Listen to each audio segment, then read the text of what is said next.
작년에 보면은 뭐 알테오젠도 그렇고 ABL 바이오도 그렇고 사실 뭐 라이센싱 아웃 모멘텀으로 많이 상승을 했는데, 이런 기업들이 사실 올해도 추가적인 좀 라이센싱 아웃을 좀 해줘야 되는 그런 부분들이 있습니다.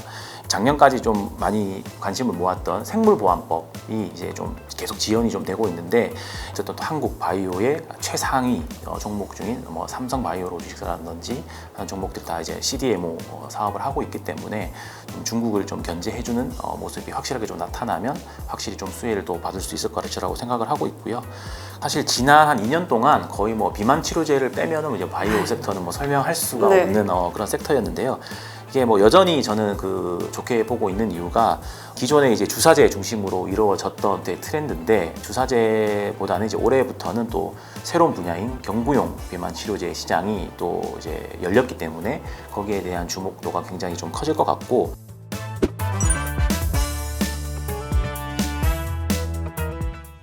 안녕하세요. 돈어리 박하연입니다. 정부가 코스닥 시장 활성화를 본격적으로 발표하면서 코스닥에 다수 포진되어 있는 바이오주에 대한 기대감이 높아지고 있는 상황입니다. 과연 올해는 바이오주에 대한 전망 어떻게 바라보고 있을지, 또 우리는 어떤 투자 전략이 필요할지 이분과 함께 이야기 나눠보도록 하겠습니다. 타임폴리오 자산운용의 이정욱 부장님 오셨습니다. 안녕하세요. 네, 안녕하십니까? 네, 짧게 소개 부탁드릴까요? 네, 저는 타임폴리오 자산운용에서 K바이오 액티브를 운용하고 있는 이정욱이라고 합니다. 네, 반갑습니다. 요즘 시장이 뜨겁습니다. 시장에 대한 기대감 중에 하나가 사실 정부가 3천 스탁을 외치면서 코스닥 활성화 정책을 발표한 거잖아요. 네. 이게 또 바이오주들에게 굉장히 큰 기대감을 심어주고 있는 상황인데 어떻게 보고 계신가요? 네, 일단 코스닥 부양 정책으로 코스닥 시장에 자금이 들어오게 되면은 결국 바이오 섹터는 수혜를 볼 수밖에 없고요. 그 이유는 어쨌든 대부분의 자금들이 시가총액 상위 종목들로 몰릴 것으로 예상이 되고 있는데, 시가총액 상위 종목에 보면은 뭐 알테오젠이라든지 삼천단제약, 그 다음에 ABL 바이오, 펩트론 이런 종목들, 바이오 종목들이 사실 탑 10 안에 많이 포진되어 있기 때문에 바이오 섹터는 이 정부 정책에서 가장 수혜를 받을 수밖에 없는 섹터라고 생각을 하고 있습니다. 실제로 또 지금 기관 ETF가 많이 매수가 되고 있잖아요. 네, 맞습니다. 여기에 또 수혜를 받을 수 있을 거다라고 생각이 되는데, 바이오주의 상승 모멘텀이라고 하면 사실 신약 개발, 기술 이전, 뭐 허가 이런 것들이 있다고 생각이 되거든요. 향후에 바이오 산업에서 저희가 좀 주목해 봐야 할 이벤트는 뭐가 있다고 보시나요? 네, 사실 뭐 방금 말씀하셨던 그런 이벤트들이 아직까지 한국 바이오를 이끌어가는 그런 모멘텀이기 때문에 사실 거의 뭐 비슷할 거라고 생각이 되는데요. 일단 가장 직접적으로 올해 이제 작년에 보면은 뭐 알테오젠도 그렇고 ABL 바이오도 그렇고 사실 뭐 라이센싱 아웃 모멘텀으로 많이 상승을 했는데, 이런 기업들이 사실 올해도 추가적인 좀 라이센싱 아웃을 좀 해줘야 되는 그런 부분들이 있습니다.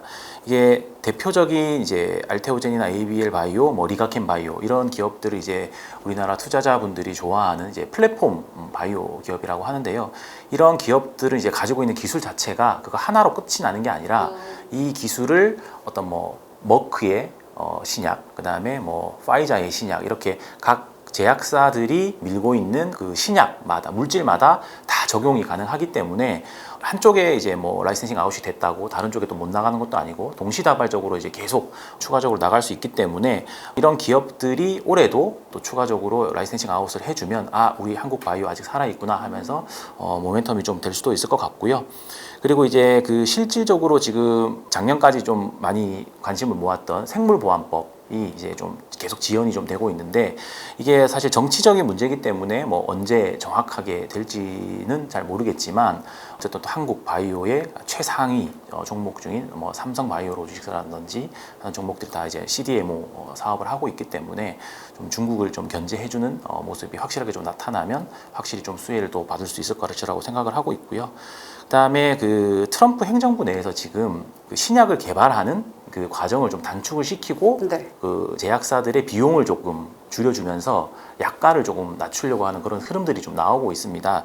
이게 왜냐하면은 이게 신약 개발하는데 너무나 많은 돈이 들어가다 보니까 제약사들이 신약을 또 비싸게 받을 수밖에 없고, 이게 이제 건강보험 재정 같은데 부담이 되고 있기 때문에 이런 걸 좀 낮춰주면서 우리가 비용을 줄여줬으니 너네도 약가를 좀 인하를 해라 라는 그런 흐름들이 조금 나올 수 있을 것 같은데, 그 흐름 안에서 이제 임상 단계에서 AI 지금 뭐 핫한 AI가 네. 기술이 좀 적용되는 그런 좀 모습들도 좀 보여주고 있기 때문에 이러한 그 정책들 아직 뭐 정확한 정책이 나오진 않고 있어가지고 그런 정책들이 뭐 올해 안에 나와주면 또 관련된 기업들은 모멘텀이 될 수 있을 것 같습니다. 일단 라이센싱 아웃 그리고 생물보안법 약가 인하 이 키워드에 주목을 해보자라고 말씀을 해주셨는데 궁금한 게 라이센싱 아웃을 우리가 언제 이 기업이 어떻게 하는지 모르잖아요. 네네. 조금의 힌트라도 얻을 수 있는 방법들이 있을까요? 일단 라이센싱 아웃을 할 때 우리가 이런 기술이 있다. 그다음에 이 기술이 이런 임상 결과가 있다.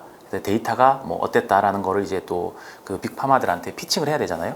대부분 그래서 그 어떤 학회 일정이 있습니다. 그 바이오 뭐 연초에는 JP 모건 헬스케어 있고 뭐 암학회 뭐 이런 식으로 이제 연간 학회 일정이 있고요.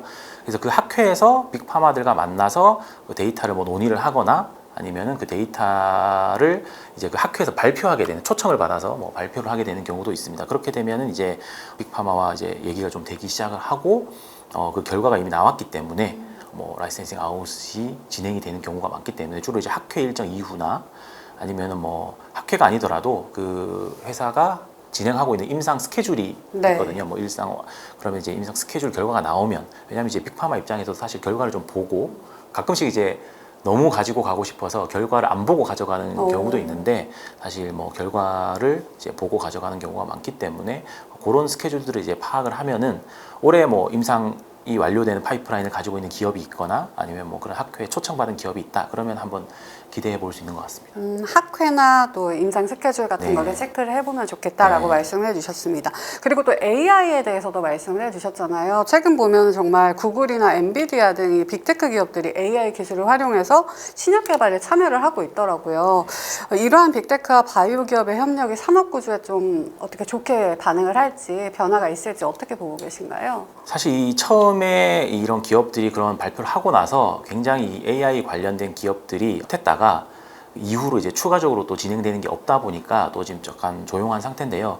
결국에는 큰 흐름이 그럴 수밖에 없다라고 생각되고 있고 아까 말씀드렸듯이 지금 미국 그 정부에서도 이런 AI 기술을 활용을 해서 어떻게든 신약을 개발을 하고 아니면은 뭐 환자를 진단을 하거나 치료를 하는 데 있어서 좀 효율성 비용을 줄이고 많은 환자들이 혜택을 받을 수 있는 방향으로 지금 나가려고 하고 있기 때문에 이런 AI가 지금은 조금 모멘텀도 없고 조용하지만 네. 결국 길게 봤을 때는 계속 그런 관련된 일들이 진행이 될 거라고 생각을 하고 있습니다. 근데 이 빅테크와의 결합 이슈가 실제로 국내 기업들한테도 영향을 주나요? 조금 주기는 하는데요. 아직까지는 뭐 AI를 본격적으로 하고 있는 기업들이 되게 좀 시가총액이 작은 바이오텍들 중심으로 지금 진행이 되고 있기 때문에 전체 시장에 영향을 주기에는 아직까지는 조금 이르다 생각이 듭니다. 알겠습니다. 또 이제 바이오주들의 쭉 이렇게 흐름을 지켜보면은 최근에는 비만 치료제가 정말 핫한 것 같아요. 뭐 위고비나 마운자로가 화제가 되면서 글로벌적으로도 굉장히 큰 이슈인데 국내에서도 한미약품 같은 비만 치료제를 개발하는 기업들이 주목을 많이 받았잖아요. 앞으로도 이런 비만 치료제 개발 기업들의 관심이 높아지고 이쪽을 저희가 조금 더 주목을 해봐야 될까요? 사실 지난 한 2년 동안 거의 뭐 비만 치료제를 빼면은 이제 바이오 섹터는 뭐 설명할 수가 네. 없는 그런 섹터였는데요.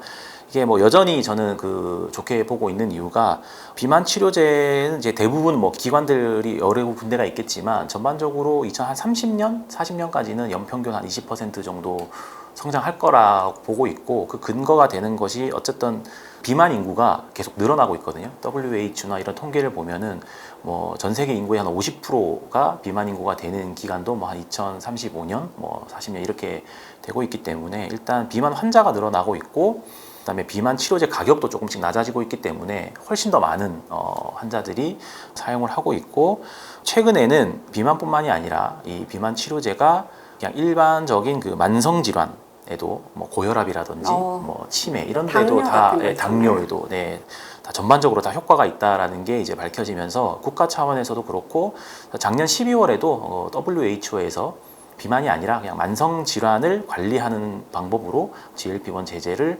권장한다라는 게 권장도 나왔기 때문에 시장은 점점 더 커질 거라고 생각이 되고 있고요.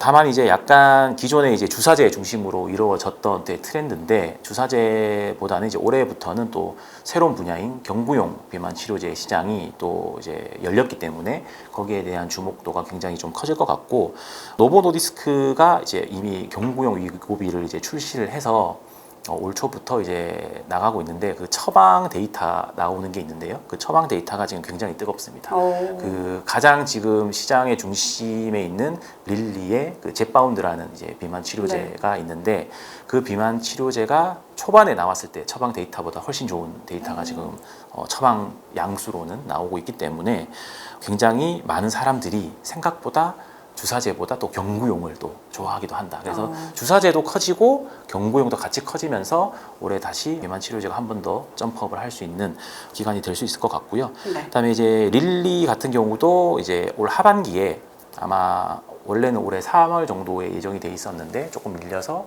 아마 2분기 정도에 FDA 승인을 받고 하반기면 이제 상품으로 출시가 될 것 같은데요. 이제 릴리의 그 경구용 비만 치료제는 또 약간 다릅니다. 기존의 이제 위고비 그 경구용은 약간 펩타이드라고 해서 굉장히 분자량도 좀 크고 해서 저희가 먹을 때 흡수가 잘 안 되거든요. 위에서 흡수가 잘 안 되기 때문에 공복에 먹어야 됩니다. 그러니까 밥을 먹기 한 2시간 전후로 공복에 물과 함께 섭취를 해야 그 효과가 다 이어지는데 생각보다 뭐 그런 복약 지시를 지키는 사람도 별로 없고 쉽진 않거든요. 근데 그 이 릴리의 경구용 비만 치료제는 저분자 화합물로 만들어서 그냥 타이레놀처럼 그냥 내가 그냥 먹고 싶을 때 그냥 먹으면은 흡수가 잘 되고 이게 분자량이 좀 작기 때문에 흡수가 잘 돼서 그 원료량이 훨씬 좀 작습니다. 그래서 릴리의 경구용 비만 치료제는 굉장히 싸게 나올 가능성이 높습니다. 무조건 그 경구용 지금 위고비보다는 싸게 나와서 아마 노보 노디스크를 견제하려고 할 텐데 그렇게 싸게 나와도 엘라이 릴리는 이익률이 경구용 위고비보다 높을 것이기 때문에 굉장히 좋을 것 같다. 주가상으로도 좋을 것 같고 이런 경구용이 나와서 유지요법으로 많이 사용될 것 같다라고 생각이 되고 있거든요. 왜냐하면 이게 젯바운드든 뭐 위고비든 맞아 보시면은 한 72주 지나면은 이제 그때부터 체중이 안 줄어듭니다. 생각보다. 네, 왜냐면 이게 그 곡선을 보시면은 처음에 1, 2주 한 달 차쯤 쫙 이게 떨어지다가 72주 차쯤 되면 이렇게 완만하거든요. 그런데 그때가 되면은 비만 치료제 가격이 제가 이제 처방받는 그 가격이 훨씬 비쌉니다. 왜냐면은 그 처음에는 이제 용량을 조금만 쓰다가 점점 이제 용량을 늘려가는 구조로 이제 저희가 비만 치료제를 처방을 받고 하는데 가장 비싼 용량을 가장 대용량을 계속 처방을 받아서 맞아야 되는데 실제로 체중은 별로 안 빠지기 때문에 이때 이런 환자분들은 이제 경구용으로 넘어가지 않을까. 체중을 계속 유지를 해야 되니까. 그래서 주사제 시장과 경구용 시장이 서로 침범하지 않고 각자 다른 용도로 계속 사용되지 않을까라고 생각을 하고 있습니다. 특히 우리나라는 이제 사실 기술 이전으로 수익을 내고 있는 구조잖아요. 그렇다면은 올해 주목해 봐야 할 글로벌 헬스케어 트렌드는 어떤 거라고 보고 계세요? 방금 뭐 설명을 좀 드렸듯이 경구용 비만 치료제가 이제 올해부터 시장이 개화가 됐기 때문에 가장 이제 좋은 트렌드를 보여줄 수 있을 거라고 생각이 되고 있고요. 근데 이제 분야가 이제 조금씩 바뀌고 있는 게 비만 치료제 같은 경우 이제 아까 말씀드렸듯이 체중을 빼는 싸움은 이제 끝이 좀 난 것 같습니다. 이게 한 72주차 정도 기준으로 이제 한 원래 체중이 한 25% 정도를 이제 20%에서 25% 정도를 이제 빼게 되는데요. 지금 젯바운드 같은 경우에는 이제 여기서 30%, 40%를 빼는 거는 사실 건강에도 문제가 좀 생길 수 있기 때문에 그리고 좀 한계가 온 것 같긴 합니다. 여기서 어떤 물질을 더 복합으로 써도 뭐 25%에서 30% 넘어가는 체중 감량은 조금 쉽지는 않고 오히려 건강만 더 해칠 수 있기 때문에 여기서부터 이제 나오기 시작하는 게 최근에 뭐 우리나라 펩트론 같은 기업들이 주가가 많이 올랐잖아요. 장기 지속형. 왜냐면 이제 주사를 매일 맞던 거를 일주일에 한 번을 맞고 뭐 한 달에 한 번만 맞아도 되는 그런 장기 훨씬 편하니까요. 그렇게 가다가 이제는 더 편하게 그냥 경구용으로 넘어가는 그런 흐름들이 이제 비만 치료제의 지난 흐름이었는데 올해 같은 경우는 이제 아까 말씀하셨듯이 한미가 요즘 또 주목을 받고 있는 이유는 이게 살을 빼다 보면 지방만 빠지는 게 아니라 근육이 같이 빠지기 때문에 그 근육은 조금 지키고 싶다. 그런 분들이 이제 근육 감소를 보완해주는 그런 비만 치료제들을 이제 또 개발을 하고 있고 한미가 또 그런 걸 하고 있기 때문에 최근에 또 주목을 받고 있는데요. 이제 이런 딱 봤을 때 보이잖아요. 이제 빅파마들이 뭐가 필요할까? 이제 체중을 더 빼준다라고 하는 기술은 사실 빅파마들이 사갈 가능성이 별로 없습니다. 왜냐하면 이거 사가봐야 부작용만 크고 생각해 보면은 25%도 지금 사실 부작용이 굉장히 많고 뭐 구역질도 좀 하고 하는데 갑자기 이거 30% 40% 빼주는 신약을 나오면 이게 부작용 때문에 아마 승인 나기도 쉽지 않을 거고 하기 때문에 트렌드를 딱 봤을 때 이거는 약간 트렌드에서 벗어났어. 그러면은 회사에서는 좋게 얘기를 하지만 난 한번 걸러서 들을래라고 할 수 있는 거고요. 네. 근데 이제 그 근육이 빠지는 거기 때문에 근육을 좀 지켜주는 그런 트렌드의 어떤 물질이나 복합제를 이제 개발하는 기업은 제가 딱 들었을 때도 이거는 충분히 빅파마에서 관심을 가질 수 있을 것 같다.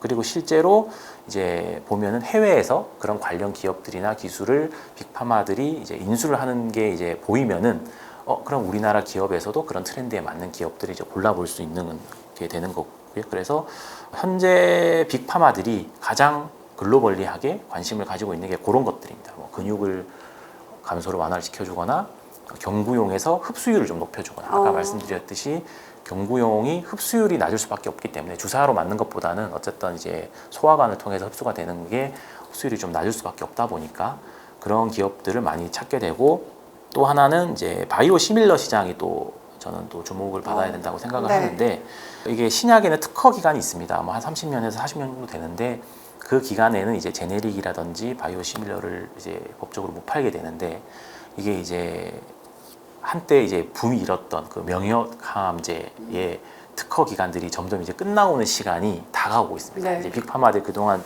개발 안 하고 있다가 이제 왜냐하면 이제 한번 개발을 해서 성공하면 3, 40년 이렇게 계속 돈을 벌 수 있기 때문에 하다가 이제 그 기간이 도래를 해서 2027년 이제 내년이잖아요. 곧이네요. 네, 2027년, 28년이 되면은 어마어마한 규모의 신약들이 특허 만료가 도래를 하게 됩니다. 순차적으로 이제 국가별로 순차적으로 이제 도래를 하게 되는데 지금 그래서 우리나라의 뭐 셀트리온도 그렇고 삼성 바이오로직스도 그렇고 삼천단 제약도 그렇고 다 이런 것들을 이제 준비를 하고 있습니다. 그런 바이오 시밀러 제품들을 준비를 하고 있는데 지금 뭐 사실 우리나라에서 가장 지금 성공적이었던 알테오젠이라는 기업도 사실 머크의 키투루다라는 이제 항암제가 있는데요. 이 항암제가 전 세계에서 제일 많이 팔립니다. 작년 기준으로 한 40조 정도 팔리고 뭐 올해도 한 45조, 내년이면 뭐 한 5, 60조 이렇게 팔리는데 이 그 키투루다도 27년, 8년 요때 이제 돌아오게 됩니다. 특허 만료가.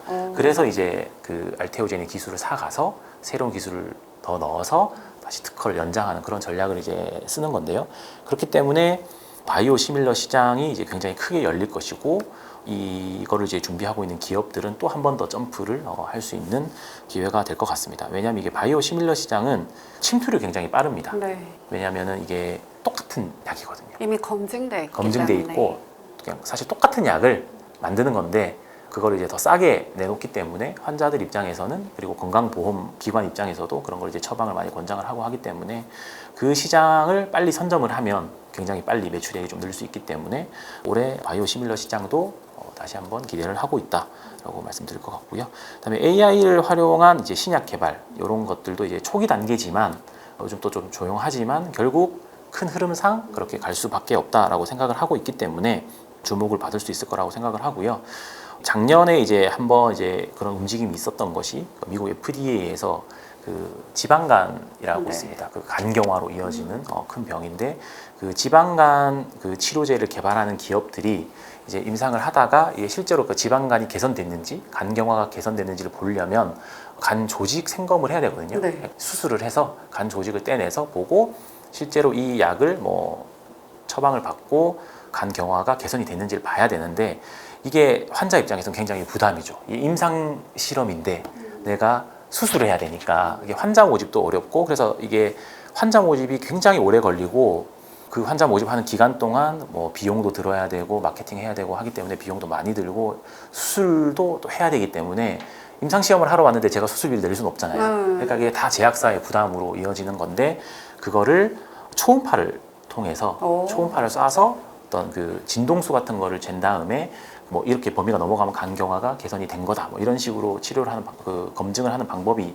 있나 봐요. 그 방법을 써서 하는 거를 고려해 보겠다라고 이제 얘기를 하면서 관련된 기업들이 또 메시 치료제, 그 간경화 치료제 하는 기업들 주가가 또 한 번씩 오르기도 했었습니다. 왜냐면 비용이 줄어드는 네. 이슈이기 때문에 이제 그런 흐름들에서 그거를 이제 초음파가 아니라 AI 진단기기나 뭐 이런 거를 써서 임상 실험을 좀 줄여줄 수 있는 그런 흐름도 나타날 것이라고 생각을 하고 있기 때문에 올해부터는 그런 쪽도 조금 관심을 가져야 되지 않을까 생각을 합니다. 여러 가지 트렌드들이 있네요. 네. 그리고 또 올해 바이오 산업의 핵심 키워드로 아까 생물보안법에 대해서 이야기를 해주셨는데 미국의 탈중국 기조로 글로벌 공급망 재편이 빠르게 이루어지고 있는 상황입니다. 이 흐름이 국내 CDMO 기업들에게도 실질적으로 수혜를 줄 수 있는지 어떻게 보세요?